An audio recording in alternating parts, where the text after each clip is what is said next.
जय झूलेलाल। मैं नरेश बिलानी, महामंत्री सिंधु समाज दिल्ली, हमारे अध्यक्ष श्री जगदीश नागरानी जी, हमारे गुड़गांवा पंचायत के अध्यक्ष श्री प्रहलाद नारायण जी, श्रीकांत भाटिया जी और जेठानी जी लाल साई मंदिर से लाजपत नगर की तरफ से मैं आप जो भी मीडिया है सबका आप सबका बहुत बहुत स्वागत, बहुत बहुत धन्यवाद आने के लिए। जैसे हर साल हम चालिया शुरू होने से पहले एक मीडिया बुलाते हैं जिसमें कि हम कोशिश करते हैं कि चालिया के बारे में बताया जाए क्या है। और इस बार मुझे बहुत खुशी है कि हमारे साथ हमने एक्चुअली हम चाहते थे कि और भी दिल्ली की संस्थाएं आए, पर लगता है सब बिजी हैं चालिया की तैयारी में। तो मैं बहुत शुक्रगुजार हूँ इन दोनों संस्थाओं का कि वो आए हैं।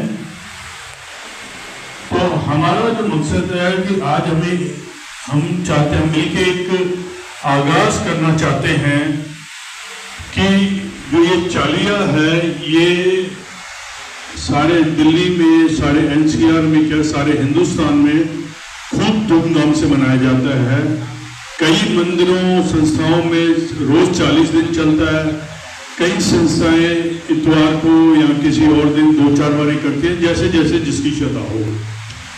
तो मैं आप जितने भी मीडिया बंधु हैं, मैं आप सबसे भी रिक्वेस्ट करूंगा इसको जितना मैक्सिमम हो सके कवर करें, जगह जगह मंदिरों संस्थाओं में जाके, और आपको बहुत आनंद, बहुत अच्छा लगेगा। जैसे चालिया का आप सबको पता ही है कि इसका हर बारी मैं बोलता हूँ कि आज से करीब 1100 साल पहले सिंध प्रांत में, जो कि एक अखंड भारत का हिस्सा था, उसमें एक मिरिक्षा नाम का बादशाह था जिसने फरमान निकाला था कि या तो मुसलमान बन जाओ या आपका सर कलम कर दिया जाएगा। तो तब हमारे जो थे बुजुर्ग, उन्होंने, क्योंकि हम सिंधी जो हैं व्यापारी ज़्यादा हैं, उस टाइम पे समुद्र से व्यापार होता था और सिंधु नदी जो है सिंध के प्रांत के साथ लगती है। तो उन्होंने सिंधु नदी के पास जाके 40 दिन तपस्या करी थी। वहीं पे उन्होंने सोना, वही कपड़े धो के डालना, कोई दाढ़ी नहीं बनानी, कोई बाल नहीं काटने, कोई नखून नहीं काटना, कुछ नहीं करते, कोई तेल साबुन किसी चीज का इस्तेमाल नहीं करना। तो जो मैंने सुना है पहले 9 दिन में कुछ आकाशवाणी हुई थी कि चिंता मत करो मैं प्रकट होऊंगा, पर इन्होंने 40 दिन तपस्या करी जो 16 जुलाई को शुरू हुई और 41वें दिन 25 अगस्त को एक जोत निकली जिसपे प्रकट हुए भगवान झूलेलाल अपना मत्स्य पे, मछली पे, वो समुद्र से। और उन्होंने कहा कि मैं चैत्र नवरात्रे पे नसरपुर में जन्म लूंगा पिता रतन राय के यहाँ। देवकी माता देवकी और पिता रतन राय उनके यहाँ मैं जन्म लूंगा और आप सबके मैं दुख दूर करूंगा। मतलब कहने का मकसद है जैसे भगवान राम के टाइम जब रावण ने सारी दुनिया पे तबाही मचाई हुई थी, तब वहां के लोगों ने तपस्या करी थी। भगवान विष्णु ने दर्शन देके बोला था कि मैं ऐसे ऐसे जन्म लूंगा। और जब कंस ने भी करा था तब भगवान कृष्ण ने भी जन्म लिया था। कहने वाले तो ये भी कहते हैं कि ये विष्णु जी का भी अवतार है। तो उन्होंने बेसिकली हिंदू धर्म की रक्षा के लिए अवतार लिया था। तो जब उन्होंने चैत्र नवरात्रि में अवतार लिया, उसके बाद उन्होंने ऐसे ऐसे करिश्मे करे। उनका घोड़ा भी नीले रंग का होता था। वो जब घोड़े पे निकलते थे तो बस दुनिया पागल हो जाती थी। तो जब वो बचपन में उनका झूला था, वो झूलता रहता था, तो इसलिए उनका नाम पड़ गया झूलेलाल। ये तो अमर में वो असल में उनका नाम अमरलाल, उनेलूलाल, इन सब नामों से उनको बुलाया जाता है। और जो एक और मिथ है लोगों में, जो ये गाना है दमादम मस्त कलंदर, उसमें थोड़ी सी कंफ्यूजन है। अलीगढ़ पहला नंबर, तो वो गाना थोड़ा सा गलत है, हिस्ट्री में बहुत कुछ गलत हुआ है, उसमें भी ये भी एक चीज है। तो वो जो मिक्सअप कर दिया था हमारे उन दिनों में रूना लाला ने, वो बहुत उसको अब क्या बोला जाए उसको, पर आज की डेट में हम सबने जो कोशिश करते हैं कि उस गाने के ठीक वर्डिंग गाए जाए। तो उन्होंने उस टाइम पे मिरिक बादशाह ने फिर अपने कुछ लोगों को उसको मारने के लिए, उनको मारने के लिए भेजा था, पर वो डर के मारे वापस आ गए थे। जैसे कृष्ण भगवान को कंस ने मारने के लिए भेजे थे, उसी तरह से मिरिक शाह ने उनको मारने के लिए भेजे थे। और उन्होंने ऐसे करिश्मे दिखाए कि उनके महल में, मिरिक शाह के महल में पानी भर गया, आग लग गई, तो वो परेशान हो गया। तब उसको कुछ समझ आई, तब वो गया इनकी शरण में गया, भगवान झूलेलाल की शरण में, कि मुझे माफ करो। तब उन्होंने बोला, भाई देख, जो इंसान जिस धर्म में पैदा हुआ है उसको तो कन्वर्ट करने की कोशिश, मैं तो ऐसे ये नहीं कहता कि तू मुसलमान है तू हिंदू बन जा, तू अपना धर्म निभा, औरों को भी अपना धर्म निभाने दे। तो ऐसे थे भगवान झूलेलाल के, उन्होंने उसको अपनी शरण में लिया, पर उसका धर्म नहीं परिवर्तन करा। तो अपना जिस तरह करता है उसे वही पूजा पद्धति अपना, पर किसी दूसरे को परेशान मत कर। कहते हैं जब भगवान झूलेलाल जब अपने घोड़े पे निकलते थे अपनी सेना के साथ हिंदू धर्म की रक्षा के लिए, तो जब कहते हैं ना आयो लाल झूलेलाल आयो लाल, वो एक जैसे कहते हैं ना वार कराई होती थी, जैसे वो निकलते थे अपने घोड़े पे तो पब्लिक दोनों साइड से खड़ी होती थी, वो अपनी सेना के साथ निकलते थे, तो पब्लिक कहती है आयो लाल झूलेलाल, जैसे कहते हैं हर हर महादेव या बोले सोनिहाल सत श्री अकाल। तो उसी तरह का ये एक नारा है जिसमें वो कहा जाता है आयो लाल झूलेलाल, कि तैयार हो जाओ, हमारे रक्षक हमारे प्रभु आ रहे हैं। तो जो मेरा ये कहने का मतलब, मैं सबसे कहूंगा कि आप ये 40 दिन जो है ना, आप आजमा के देखिए दिल से। वैसे तो भगवान 365 दिन 24 घंटे हमारे साथ है, पर कहते हैं ना जैसे माता के नवरात्रे होते हैं वो खास होते हैं, तो यही 40 दिन बहुत खास है। आप इसमें मैं आपको विश्वास दिलाता हूं, आप उसको आजमा के देखिए। 40 दिन आप इनकी तपस्या करिए, इनको याद करिए, दिल से याद करिए, आपके सारे काम पूरे होंगे। आप ये बिल्कुल एक, मैं बार बार ये चीज बोलूंगा, आप आजमा के देखिए। तो बाकी और तो मैं क्या, झूलेलाल जी की इतनी बड़ी कहानी है, इतना उनकी एक अमर कथा है, वो भी मैं सिंधी मंदिरों में हमने भी नहीं रखी है, पर मैं कोशिश करूंगा कि सब सिंधी मंदिरों में वो अमर कथा रखनी चाहिए ताकि लोग बाग आके उसको पढ़ें। हमें कोई कुछ मिला नहीं, सबको, पंजाब को भी पंजाब का हिस्सा मिल गया, बंगाल को भी बंगाल का हिस्सा मिला, पर एक सिंधी समाज ऐसा है जिसको कुछ नहीं मिला।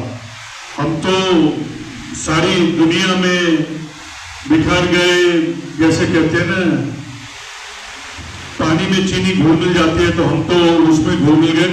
पर फिर भी हमारी कोशिश है कि हम अपनी सभ्यता, अपनी संस्कृति को ना भूलें। आप देखिए जो हिंदू वर्ड बना है, जो हिंदू अक्षर बना है, वो सिंधु नदी से ही निकला है। कई लोग हमारे को कुछ हुआ था कि ये तो पाकिस्तान से आए हैं मुसलमान। अरे भाई, हम पाकिस्तान से नहीं आए थे, हम अनडिवाइडेड इंडिया से आए थे और हम विस्थापित हैं, हम शरणार्थी भी नहीं थे, विस्थापित।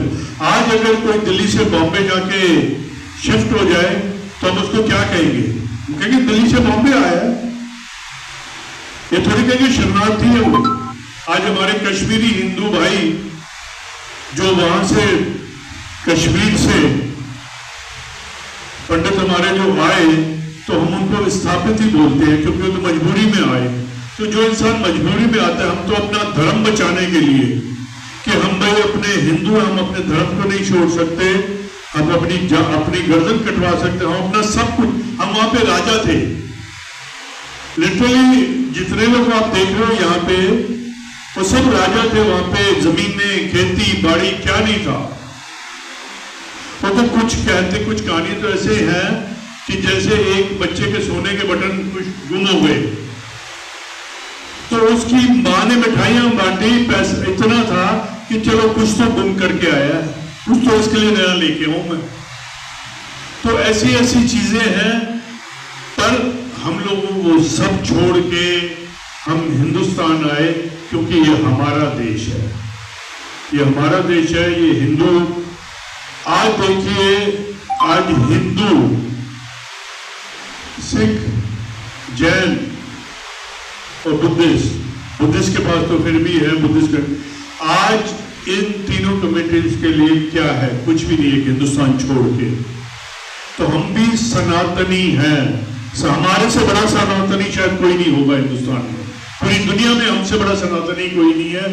सिंधियों से ये मैं गारंटी के साथ कह सकता हूं। बाकी आप लोगों को और कुछ, अगर किसी को कुछ पूछना हो इस बारे में तो आप पूछ सकते हैं। ये चालिया का पूरा कार्यक्रम बता दें, कब से शुरू हो रहा है? चालिया का कार्यक्रम जो 16 जुलाई से 25 अगस्त तक हमारे पास शुरू हो रहा है, और सब मंदिरों में यही होता है, सब मंदिरों में यही होता है। 16 जुलाई से शाम को 7 बजे से 8 बजे तक यहाँ भजन कीर्तन होगा, नाच गाना होता है। हमारा जैसे एक सनातन धर्म में एक खासियत है कि हम कोई भी भजन कीर्तन बिना नाच गाने नहीं करते, चाहे कृष्ण का हो, चाहे राम का हो, चाहे शिव का हो, चाहे माता के नवरात्रे हो, चाहे गणपति, इसके बाद गणेश चतुर्थी, गणपति आएगा, सब हम नाच गा के करते हैं। तो ये 40 दिन हम खूब नाच गा के अच्छे से सात्विक भोजन, बढ़िया तरीके से हम सात्विक भोजन करते हैं। हमारे तो बुजुर्गों ने 40 दिन तपस्या करी थी, हम तो उसको सेलिब्रेट करते हैं। पर आज भी कुछ लोग हैं ऐसे जो कि इसको उसी तरीके से मनाते हैं, जमीन पे सोएंगे, दाढ़ी नहीं बनाएंगे और सात्विक भोजन करेंगे। हमारा भी भोजन सात्विक होता है, कोई उसमें प्याज लहसुन वगैरह कुछ नहीं होता, पर हाँ मीठा भी होगा, 2-3 सब्जियां भी होंगी, पूड़ी भी होगी, चावल भी होगा, ये सब होता है। और बाहर भी बांटा जाता है, ये 40 दिन भोजन बाहर भी बांटा जाएगा। तो रोज समझिए हर जगह ही होता है। ये आज हमारे साथ गुड़गांव वाले बैठे हैं, ये हमारे लाल साईं मंदिर वाले बैठे हैं, तो इधर भी होता है और काफी मंदिरों में होता है। बाहर भी हमारे यहाँ करीब 600-700 बंदों का रोज भोजन की व्यवस्था की जाती है। एक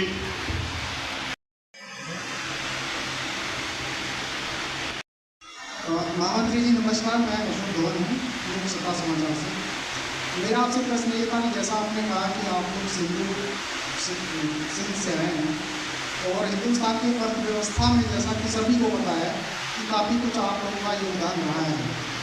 आपने ये भी कहा कि पंजाबियों को भी पंजाब आकर से मिल गया है, सिंधु समाज ने बहुत कुछ हिंदुस्तान को दिया है। क्या आज आप इस मंच से कोई ऐसी डिमांड, क्योंकि केंद्र में भी सनातनी सरकार है, तो अपने समाज, सिंध समाज के लिए क्या आप अलग से कोई प्रदेश या कुछ अलग से क्या मानना चाहेंगे? देखिए, हम जो पहले चाहते हैं कि एक हमारे को सिंधु भवन दिल्ली में दिया जाए। हमारी सबसे पहली डिमांड ये कि हमारे को एक सिंधु भवन दिया जाए, पहले दिल्ली में दिया जाए, उसके बाद हर राज्य में, ताकि जो हमारे बाहर से आते हैं सिंधी, उनको कुछ तो मिले, उनको कुछ तो देखने को मिले। उसमें हम अपना कल्चर वगैरह सारी चीज हम उसमें करेंगे। और हमारे जैसे हर स्टेट की एक यहाँ पे है, और हमारी पॉपुलेशन आज की डेट में हिंदुस्तान में 1.5 करोड़ से ऊपर है। हमारे से कम पॉपुलेशन वालों को भी कुछ ना कुछ भवन मिला हुआ है। भवन तो हमारे को एक दिया जाना चाहिए, ताकि हम वहाँ पे अपनी संस्कृति, अपना खान पान, जैसे आप आंध्रा भवन जाइए, गुजरात भवन जाइए, वहाँ पे उनके स्टेट का खाना पीना मिलता है। तो वो हमारी सबसे पहले डिमांड है, पहले वो डिमांड हमारी है, उसके बाद हम बाकी का बाद में देखेंगे।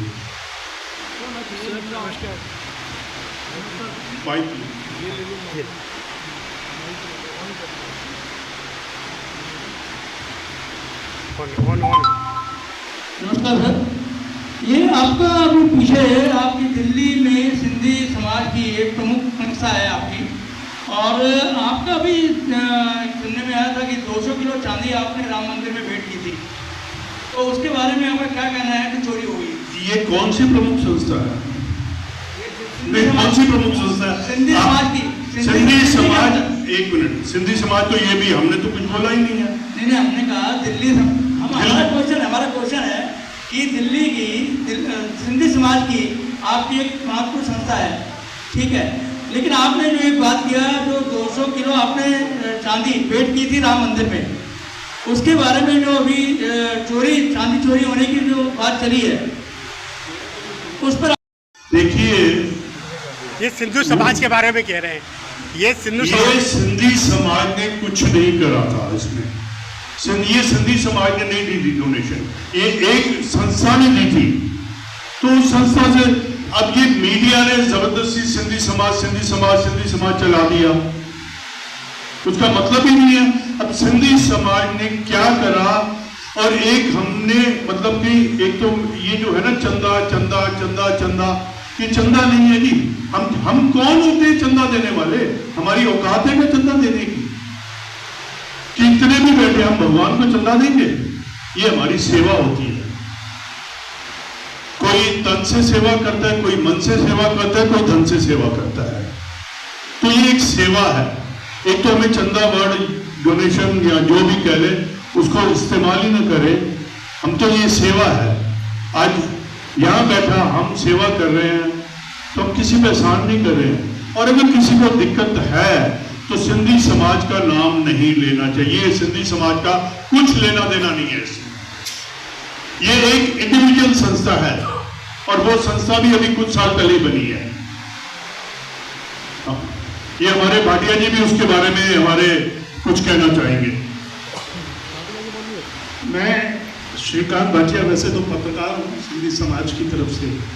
मैं थोड़ा सा 2 मिनट लूँगा आपको बैकग्राउंड दिखाने का। भारत में कई सारे सिंधी ऑर्गेनाइजेशंस हैं, उसमें से एक ऑर्गेनाइजेशन है विश्व सिंधी सेवा संगम। इस संस्था की स्थापना लगभग 6-7 साल पहले हुई। इन्होंने 2020 में जब कोरोना चल रहा था, एक मुहिम निकाली कि जब 5 अगस्त 2020 को प्रधानमंत्री नरेंद्र मोदी जी ने राम मंदिर की स्थापना की थी, तो इनके दिमाग में एक चीज़ आई कि क्यों नहीं सिंधी समाज भी उसमें अपना सहयोग करे। तो इन्होंने पूरे विश्व में एक प्रचार किया कि हम अयोध्या जाकर वहाँ जो मंदिर निर्माण हो रहा उसके लिए 200 चांदी की ईंटें भेंट करेंगे। ये इन्होंने 2020-21 में इन्होंने डिमांड की सिंधी समाज से इंटरनेशनल। अब सिंधी समाज चूंकि सनातनी है, लोगों के सब कुछ फंड आने लगे इस पर्टिकुलर संस्था के पास, विश्व सिंधी सेवा संगम। उन्होंने 26 जनवरी को जाकर अयोध्या में 200 तथाकथित ईंटें भेंट की। अभी उसकी काउंटिंग नहीं हुई है, मेरा ही कई बार ऑडियो वीडियो आया है, एग्जैक्ट नहीं पता, क्योंकि कई जगह इनके ही आदमियों ने बोला है कि 200 ईंट दी, किसी ने कहा 210 दी, किसी ने कहा 236 भी दी। एनीवे, सपोज अगर 200 ईंट दी, चांदी की ईंटें दी, ये इन्होंने भेंट की 26 जनवरी 2021 को अयोध्या जाकर, जिसमें कुछ हमारे भूतपूर्व मंत्री भी गए थे, भूतपूर्व सांसद भी थे, समाज के लगभग 100-150 लोग थे। उन्होंने चांदी वहाँ पे चंपत राय जी को दी। लेकिन जो उन्होंने चांदी भेंट की 1 किलो की सिल्ली, उसके ऊपर उन्होंने जड़वा दिया भगवान झूलेलाल का नाम, फोटो सॉरी, जो चित्र था भगवान झूलेलाल का उसके ऊपर जड़वा दिया। जब चंपत राय जी को बताया गया कि ये हमारे इष्ट देव भगवान झूलेलाल जी हैं, तो चंपत राय जी ने उस समय कहा कि भाई हम इन ईंटों को तो दीवार पे लगाएंगे नहीं, जब मंदिर बनेगा तो हम इसको गलाएंगे, फिर जो चांदी निकलेगी उसका पैसा लेके जो भी मिलेगा उसको हम ट्रस्ट में जमा करेंगे। लेकिन वो कुछ उस संस्था के, सिर्फ एक संस्था के लोगों ने ये नहीं सोचा कि भगवान झूलेलाल को कैसे आपने ईंटों के ऊपर लगा दिया। एनीवे, अब उन्होंने उस समय न रसीद मांगी न उन्होंने रसीद दी, चंपत राय जी का कहना है कि हमने उनसे कहा था कि हम चांदी की शुद्धता की जांच करेंगे और इसको गला के जो आएगा आपको रसीद भेज देंगे। अब ये संस्था पूरे 5 साल चुप रही, कोई इन्होंने लिखा पढ़ी नहीं की। अचानक जब चोरी मामला आया अयोध्या का, चंदा चोरी का, अभी जून में, आप सब पत्रकार हैं आपको मालूम है, 5 जून के बाद जब मैटर उठा तो इनके एक अंतर्राष्ट्रीय अध्यक्ष है राजू मनवानी, अब वो भी टीवी पे आ गए, जिनको बड़ा प्रचार का शौक है। सारे चैनलों पर सुबह शाम की सिंधी समाज ने 200 ईंटें दी, सिंधी समाज ने 2 नहीं दी। सिंधी समाज ने एज सच पूरे वर्ल्ड से कोई चांदी की ईंटें नहीं दी, सिर्फ इनके ऑर्गेनाइजेशन ने दी। मैंने खुद उनसे सवाल उस समय भी किया था, 2021 में भी मेरे पास ऑडियो वीडियो सब रखे हैं कि असल चांदी थी नहीं थी, जर्मन चांदी थी, कितनी वैल्यू थी, आपने कितने लोगों से पैसा लिया, कितनी चांदी वहाँ दे के आए, क्योंकि कई सारे लोगों ने भेजा और ऐसा कहा जाता है कि 300-400 लोगों ने भेजा।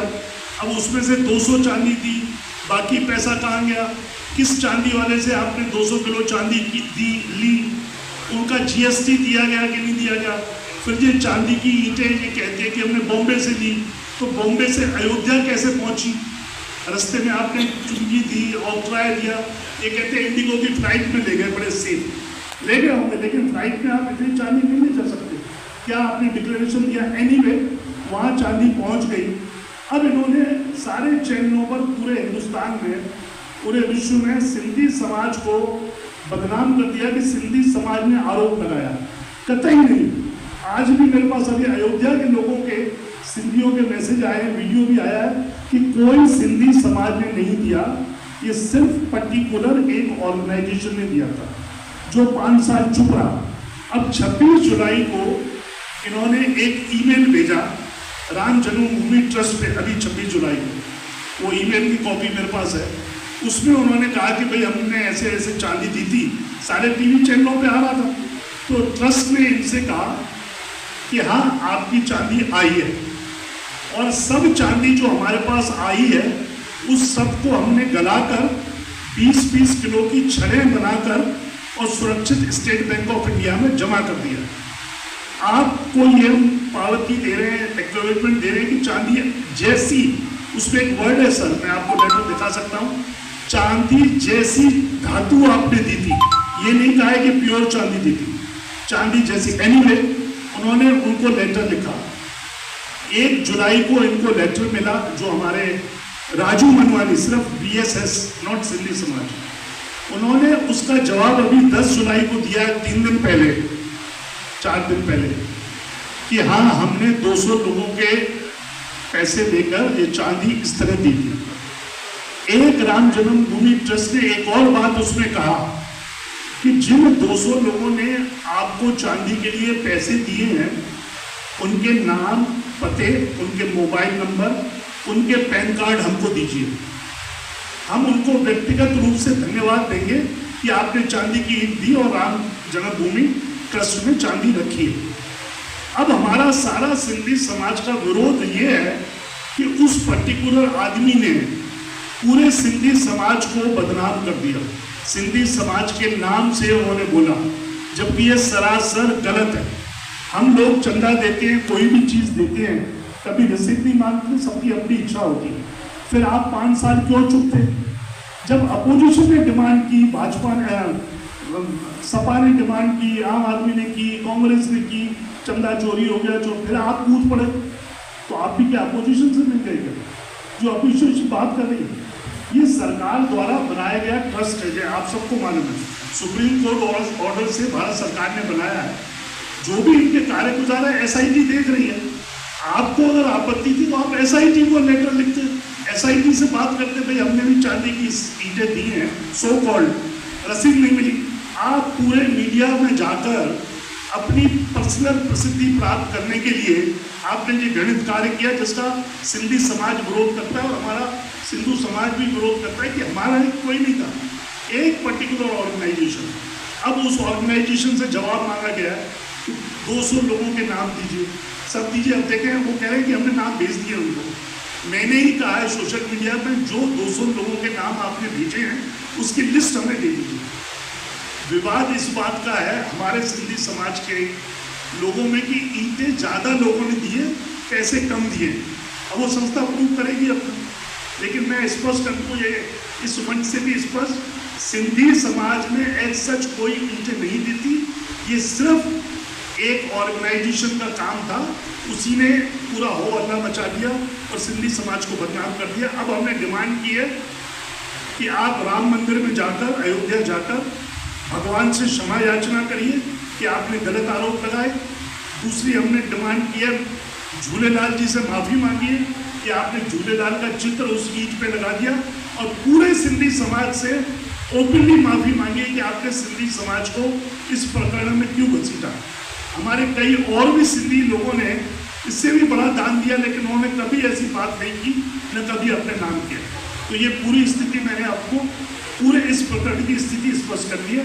आपको जो भी एविडेंस चाहिए, जो मैंने बात बोली है, मेरे पास सबकी फोटो कापी और एविडेंस है।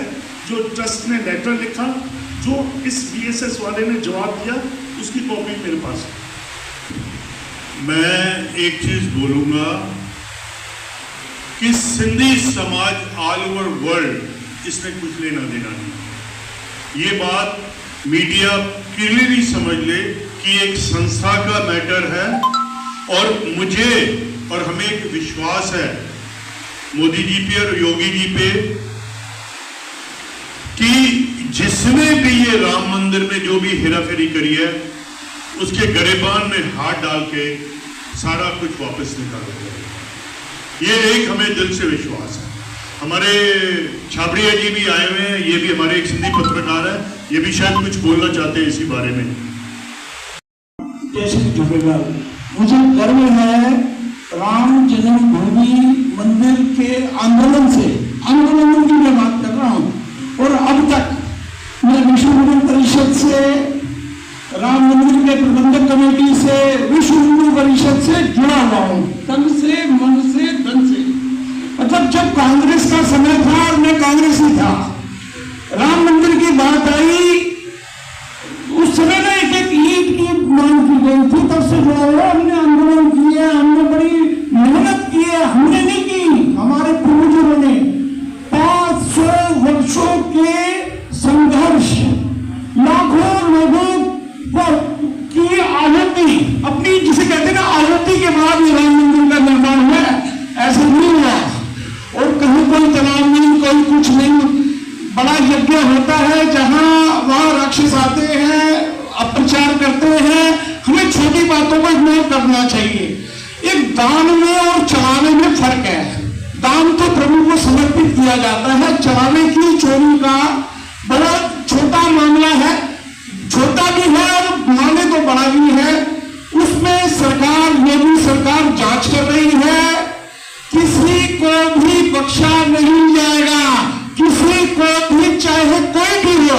लेकिन इसके नाम पर जो राजनीतिक, उत्तर प्रदेश के चुनाव अगले वर्ष है, अब इसके पीछे क्या राजनीतिक षड्यंत्र है और किसका लिंक है, मतलब ये अभी या कुछ आने वाले समय में परते दर परते खोलेंगी, आ जाएगा। लेकिन सबसे मूल बात क्या है, राम मंदिर के निर्माण से सनातन का पुनरुत्थान हुआ है। राम मंदिर के नाम से हिंदू समाज जागृत हुआ है। राम मंदिर के नाम से उत्तर प्रदेश जो गुलामी राज्य था, आज उत्तर प्रदेश पूरे विश्व में नहीं, भारत का नहीं, पूरे विश्व में एक, जिसे कहते हैं ना ईसाइयों का कौन सा क्रिश्चियन है वेटिकन, सिख बंधुओं का कौन सा है हरमंदिर साहब, हिंदू सनातन समाज का एक राम मंदिर ऐसा पूजनीय, आदरणीय, हृदय में बसने वाला तीर्थ स्थान बन गया है। उसको लेकर मतलब मेरे पास शब्द नहीं है, मैं क्या कहूं। जिसको अगर आप जाएंगे ना आप राम मंदिर में, आपकी जेब में, आपकी ताकत में, आपको जो आप सर्वस्व अर्पण कर देंगे। अब बात आते हैं मूल बिंदु पे। वस्तु स्थिति की जानकारी बहुत कम लोगों को है, पूरी जानकारी नहीं है।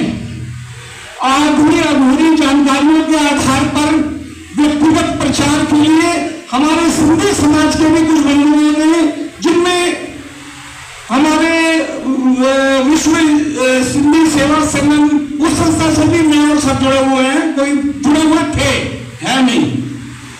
उन्होंने, जिसे कहते हैं आजकल मीडिया में आने की हदक है, कुछ भी बोल दो समसामयिक विषय पे, आपको मीडिया उसको और एंटी प्रचार को एकदम उठा लेती है, उसको हाइपर सुपर हाइपर हो गया, चांदी की ईंटें चोरी हो गई। मैं भी उस समय मौजूद था जब चांदी की शिलाएं दी गई।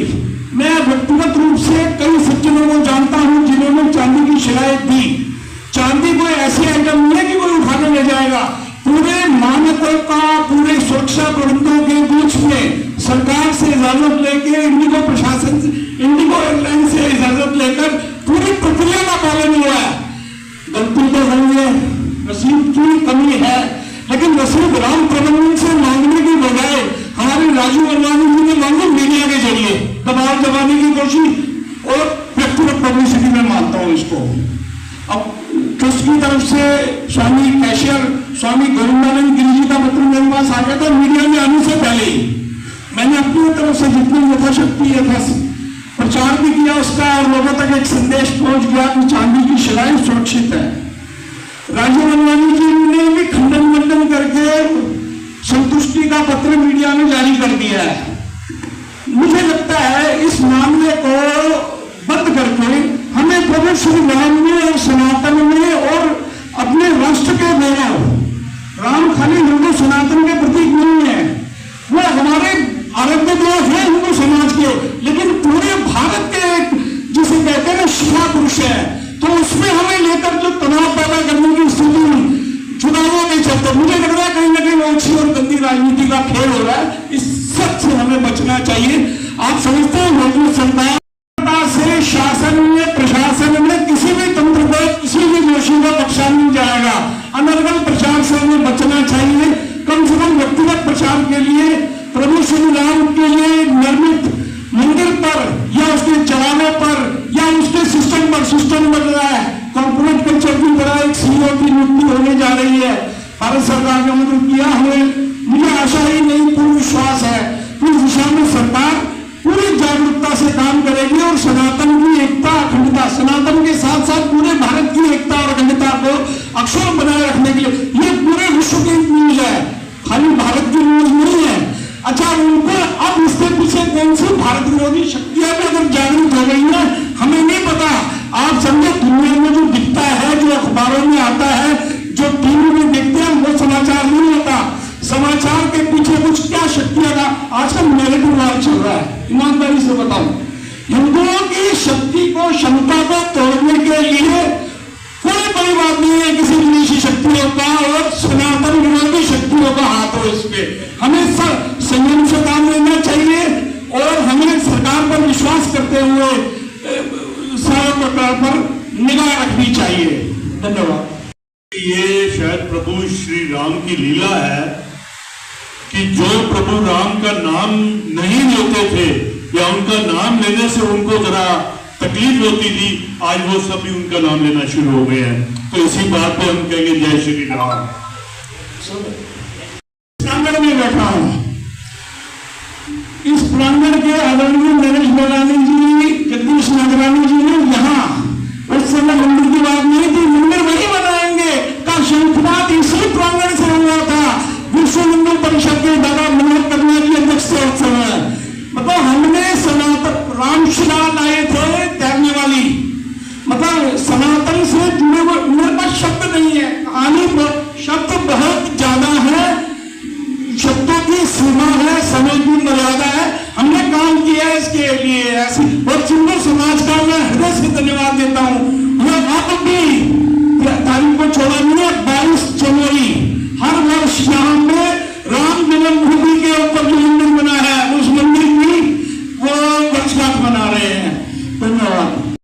जिस दिन से राम मंदिर बना है उससे एक दिन पहले यहाँ पे अखंड रामायण का पाठ होता है और वो 3 साल हो गए, वो रेगुलर हो रहा है और प्रभु की इच्छा रही तो हर साल होगा वही अखंड रामायण का पाठ। छोटी सी यात्रा निकलती है, पहले रामायण को लेके और उम्मीद है कि आने वाले टाइम में और बड़ी यात्रा निकालेंगे। फिर अखंड रामायण का पाठ होता है और जिस टाइम वहां पे अखंड आरती होती है अपना अयोध्या में, यहाँ पे भी हम अखंड आरती, महाआरती मैं कहूँगा, कम से कम इस प्रांगण में 200-250 लोग होते हैं जो अपना अपना दिया लेके और आरती करते हैं। मेरे ख्याल से अब इस बारे में काफी हो गया, बाकी कुछ और अगर आप लोग कहना चाहेंगे। So my question is, can I take the question? So अभी सेंसस होने वाला है, सेंसस। So सिंधीज में what you write and religion, आप लोग बोल रहे हैं कि सनातन धर्म कर रहे हैं, तो रिलीजन में क्या लिखते हैं? हिंदू। अच्छा। एंड पॉपुलेशन आपने बोला है 1.5 ऑल वर्ल्ड, पूरे वर्ल्ड? नहीं, इंडिया की। इंडिया वर्ल्ड में 2 करोड़ है, 1.5 अप्रोक्सीमेटली। जेठानी साहब भी कुछ बोलना चाहते हैं, हमारे लाल साई मंदिर से हैं, लाजपत नगर से। जय झूलेलाल साथियों, मैं बड़ी विनम्रता से सारी बातें सुन रहा था। हमारे भाई निलानी साहब ने हमारे झूलेलाल साईं के बारे में जो आपको बताया, हमारे चालिया साहब जो 16 जुलाई से शुरू हो रहा है उसके बारे में आपको जानकारी दी। मैं आपसे सर एक रिक्वेस्ट करना चाहता हूँ, आप सब लोग दिल्ली के सभी मंदिरों को कवर करें। 16 जुलाई से लेकर 24 अगस्त तक ये जो 40 दिन हम सब लोग इतनी धूमधाम से अपना सिंधी कल्चर पेश करते हैं, जिससे हम शुरुआत करते हैं हमारी जोत जला के, उसके बाद साईं के भजन गा के बजा के नाच के हम अपना पूरा कल्चर सेलिब्रेट करते हैं। एक मेले की तरह हम 40 दिन सेलिब्रेट करते हैं। तो मैं अपने सभी मीडिया भाई से कहूँगा कि हर दिल्ली के हर मंदिर में वो आप कवर करिए और हमारा कल्चर आप और जगह पे दिखाइए, बहुत अच्छा रहेगा। आप लोगों से रिक्वेस्ट है, आप प्लीज़ ये सारा कल्चर, हमारा सिंधी समाज का जो कल्चर है दिखाइए। हम जोत जलाते हैं, साईं के भजन गा के, नाच गा के सेलिब्रेट करते हैं। फिर मैं लाल साईं मंदिर लाजपत नगर से हूँ। जैसे यहाँ पे हमेशा भंडारा चलता है, भाई साहब ने बताया कि 700-800 लोगों का भंडारा चलता है, 40 दिन नॉन स्टॉप ये भंडारा चल रहा है। जैसे एक चीज़ और हमारे भाई ने बताई कि हमारे लिए एक सिंधु भवन होना चाहिए, सरकार से हमारी इच्छा है। एक बहुत बड़ी इच्छा हमारी और है कि एक हमारे को घाट चाहिए, सिंधु समाज के नाम से एक घाट होना चाहिए, जिसमें हम अपना सिंधु जो हम ये अपना ये जो जोत साहब का जिसका हम निर्वाह करते हैं जल में, उसके लिए एक प्रॉपर हमें सिंधु समाज का एक झूलेलाल घाट चाहिए। ये सबसे पहले हमारी मांग है, दिल्ली सरकार से, भारत सरकार से मांग है कि हर राज्य में इसके लिए एक हमारे को घाट साईं झूलेलाल साईं के नाम पे हमारे को एक घाट दिया जाए, जिससे हम सिंधी समाज अपना पूरा कल्चर अपने सभी तरीके से, अपने सभी अपने नियम से हम अपना पूरा कल्चर फॉलो कर सकें। जय झूलेलाल। करिए डिमांड कर चुके हैं, सीएम ने खुद प्रॉमिस करा है। अब मैं हमारे गुड़गांव से हमारे भाई आए हुए हैं, इनसे भी ये भी कुछ बोलना चाहिए। जय श्री झूलेलाल। मेरा नाम विनोद पहला जानी है, सिंधु समाज गुरुग्राम को रिप्रेजेंट कर रहा हूँ मैं इस समय, और श्री झूलेलाल सेवा समिति और श्री झूलेलाल मंदिर गुरुग्राम से हैं हम लोग। वहाँ भी 40 दिन होता है और संडे दिन, क्योंकि दिल्ली में शाम को मनाया जाता है तो गुरुग्राम सुबह मनाता है। तो जैसे 2 चीज़ों का एक्सटेंशन में करूँगा। एक तो नरेश भाई ने बोला कि सिंधु भवन होना चाहिए, तो वो गुड़गांव में भी या हरियाणा में भी हर स्टेट में होना चाहिए। दूसरा इन्होंने जो बताया कि आप लोगों को विज़िट करना चाहिए, तो दिल्ली एनसीआर में भी आइए। सिंधी भोजन और सिंधी भाषा बहुत मीठी होती है, आप सुन के देखिए और खा के देखिए, मज़ा आ जाएगा। कुछ और किसी को और कोई सवाल हो? सर, सिंधु समाज का कोई जनप्रतिनिधि, कोई सदन में आवाज़ उठाने के लिए कोई? हेलो सर, सिंधु समाज का कोई जनप्रतिनिधि हो जो कि सदन में आवाज़ उठा सके आपकी, उसके माध्यम से आता नहीं लगता कि आपका काम जल्दी और आसान हो जाएगा? नहीं, हमारे हैं लालवानी, शंकर लालवानी जी हैं जो हमारे सिंधु समाज को जा रहे हैं। पर अब मुझे लगता है हमें टाइम आ गया है कि दिल्ली को इसमें लीड लेनी पड़ेगी। भाटिया जी बैठे हैं, हमारे गुड़गांव के बैठे हैं, दिल्ली एनसीआर को लीड लेनी पड़ेगी, लाल साईं मंदिर के बैठे हैं। कि हमें एक फोरम दिल्ली में बनाना पड़ेगा जो कि इसमें लीड ले, क्योंकि सारा राजनीतिक तो यहीं पे है, सब कुछ है। हमें और स्टेट से जो हमारे सिंधी भाई बंधु हैं उनके लिए आना मुश्किल है, तो इसलिए दिल्ली के लोगों को अब इकट्ठा होके, और मैं अब हमारे जो आज भाई बंधु बैठे हैं और संस्थाओं के, मैं इनसे रिक्वेस्ट करूंगा कि हम सब एक छत के नीचे आए और एक ऐसा फोरम बनाएं जिससे कि हम अपनी आवाज़ उठाने में सक्षम हों, क्योंकि सिर्फ एक हमारे प्रतिनिधि से नहीं होगा, उसको भी बैकिंग चाहिए। तो पहले हमें अपने आप को एकत्रित इकट्ठा होना पड़ेगा। भाई साहब, अभी आपने कहा और सच्चाई की कि जब देश का बंटवारा होगा तो पंजाबियों को पंजाब मिल गया, बंगालियों को बंगाल मिल गया, सिंध से आए सिंधियों को कुछ नहीं मिला, वहाँ भी कब्जा हो गया। लेकिन हिंद और सिंध, जब तक सिंध नहीं आया तो हिंद पूरा नहीं हुआ। तो क्या उसकी भी कोई रूपरेखा, कोई मांग कुछ आप लोग ऐसा सरकार पे? नहीं, जैसे मैंने पहले बोला कि हमें एक तो एकता चाहिए, तो उसके लिए जो हमारा पहले डिमांड, जैसे मैंने बोली, हमारे को सिंधु भवन चाहिए, और जैसे भाई साहब ने बोला गुड़गांव में भी सब जगह होना चाहिए। पर शुरुआत अगर दिल्ली से हम करें कि दिल्ली में हमारे को सिंधु भवन बनेगा, तो वो एक हमारा फर्स्ट स्टेप होगा, बाकी चीज़ें बाद में। इसमें आपकी बात का एक और जवाब दे देता हूँ कि लोग पंजाब को पंजाब मिला, बंगाल को बंगाल मिला, सिंधी को पूरा विश्व मिला, हम पूरे विश्व पे राज कर रहे हैं। मैं ठाकुर जी आपकी बात का जवाब दूँ। कई अवसरों पर हमारे माननीय मुख्यमंत्री योगी जी ने भी बोला है, और अभी रिसेंटली 22 नवंबर को राजनाथ सिंह ने भी दहाड़ के बोला था विज्ञान भवन में कि एक दिन सिंध जरूर हमारे पास आएगा। तो जब भारत सरकार हमारे लिए चिंतित है तो हम पे क्यों चिंता करें, हम क्यों डिमांड करें? जब भारत सरकार हमें लाके देगी, जब आएगा तो फिर आपके साथ सेलिब्रेट करेंगे। नमस्कार, मेरा जानकारी आपसे ये चाहिए कि जो 16 से 25 है, इसमें समाज के दूसरे लोगों का भी भागीदारी होती है? इसमें 50% जो है ना दूसरे समाज के लोगों के, इसमें जो मैंने बोला 700-800 लोग हैं, तो 50% लोग दूसरे समाज के होते हैं।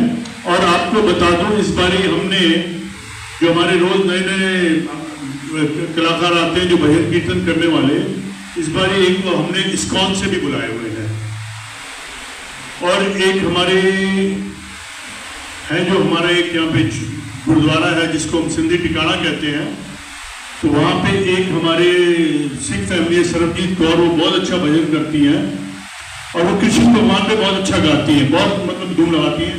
वो भी आएंगी, वो भी करेंगी। एक हमारे यहाँ एक और है जो हमारा गणपति आता है, वो पूरा गणपति का वो संभालती है, पूरा 9 दिन का यहाँ पे गणेश उत्सव भी होता है, तो उनका भी एक दिन कार्यक्रम है। तो सनातन किसी एक का नहीं है, सनातन सारे विश्व का है। जो एक मैसेज है सनातन में, क्या विश्व कुटुंब कहते हैं ना, हम तो क्या कहते हैं एंड में, विश्व का कल्याण हो, सनातन में यही कहा जाता है। तो यहाँ कोई सिंधी, पंजाबी, बंगाली, गुजराती का कोई पर्पज नहीं, और सबको बराबर का सम्मान दिया जाता है।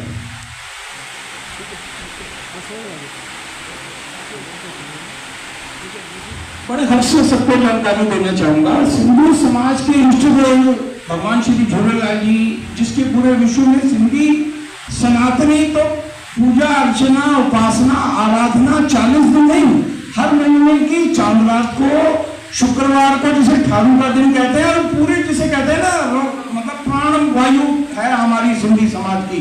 खाली सिंधी समाज तक भगवान श्री झूलेलाल जी को सीमित न रखे, वो वरुण देव के अवतार है। नंबर 1 पंजाब में, मैं पहले हिंदुस्तान की बात करूंगा फिर आगे बढ़ूंगा, पाकिस्तान पे भी जाता हूं। मतलब हिंदुस्तान में अगर आप पंजाब में जाएंगे, जितने डेरे हैं उसे पीरों का पीर जिंदगी, वहां नलकों पे, मटकों में, कुआं पे, या जितनी नगोदर की दरबार, जितनी भी दरबारें आपको मिलेंगी, जितनी भी दरगाहें मिलेंगी, वहां आपको झूलेलाल जी के चित्र, जिसे वरुण देव के है मछली देव आपको निश्चित रूप से मिलेंगे, गारंटी से कह रहा हूं मैं। मतलब कोई भी पंजाब का बड़ा डेरा होगा उसे पंजाबी और रघुवंशी खत्री पंजाबी और पंजाबी समाज के साथ साथ और समाज भी मानते हैं। यहां तक बात हुई सनातन की। अब मुसलमान इसे ख्वाजा खिज्र दरगाह जो भगवान श्री झूलेलाल जी का जहां उनका हुआ तो वहां पे आधी जमीन मिली हिंदुओं को, आधी जमीन मुसलमानों ने मजार बना के ख्वाजा खिज्र के नाम से अभी भी हजारों लाखों मुसलमान उस पीर पर जाकर अपनी मुराद, पीरों का पीर जिंद पीर के नाम से भी उसकी पूजा उपासना अपनी पद्धति के अनुसार करते हैं। सूफी समाज तक हम सीमित ना रखें। ये मतलब वरुण देव है जल के, जिसे सनातन में 5 मूल तत्व है जिसमें जल तत्व है। जल तत्व में हमारे झूलेलाल जी हैं। रामायण में भी लिखा है कि जब भगवान राम को समुद्र मंथन करना पड़ा था तो भगवान ने अभिनय विनय के लिए वरुण देव की पूजा उपासना की। वरुण देव से उन्होंने अनुमति मांगी। भगवान ने फिर उनको कहा कि आपका यहाँ काम सुगम होगा। कई जगह वेदों में और ग्रंथों में हमारे भगवान श्री झूलेलाल जी का जिक्र है। एक चीज आपको इसमें मैं जानकारी ऐड करूंगा कि सोना में एक जगह है, हाँ, ये नंगल देव। सोना में अगर आप गुड़गांव से 35 किलोमीटर आगे जाएंगे तो वहाँ सांप नागली करके एक गांव है जो पूरा गुर्जर समाज का है, और वहाँ पे श्री झूलेलाल जी की ही पूजा अर्चना की जाती है, मंदिर भी किया जाता है। एक भी सिंधी नहीं है वहाँ, एक भी सिंधी नहीं है, पूरा गुर्जर समाज उसको चलाता है। और इसके अलावा एक और चीज़ है जहाँ हमारा मंदिर बना है, वहाँ पे बाबा गोरखनाथ जी का भी मंदिर है, और ऐसी मान्यता है कि श्री झूलेलाल जी भी बाबा गोरखनाथ जी के शिष्य रह चुके हैं। तो ये सब चीज़ें मतलब सनातनी सभ्यता बहुत पुरानी है। ऋग्वेद भी सिंधु नदी के तट पे लिखा गया था, और जब फारस आए थे तो उन्होंने सप्ताह को हफ्ता किया और सिंधु को हिंदू किया। तो आप सब भी सिंधु संतानें हैं, हम भी सिंधु संतानें हैं। ऐसा कुछ भी नहीं है कि आप और हम अलग हैं, हम सारे लोग सिंधु संतानें हैं। ये है कि हम उस भाषा को अभी तक कैरी कर रहे हैं, उस सनातनी सभ्यता को लेकर के वहाँ से यहाँ तक आए हैं, अपनी सारी चीज़ें छोड़ के। और आप यहीं पे थे, आप स्थापित थे, हम स्थापित हैं, पर हम हैं एक ही।